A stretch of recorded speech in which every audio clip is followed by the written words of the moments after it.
Это второй день моего челленджа. Отжимаю 100 раз за день, каждые 100 дней. Поехали.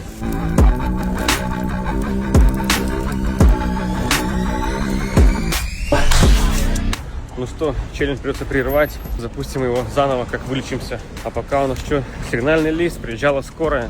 Камни, скорее всего. Честно, ощущение было такое, что я сдохну просто.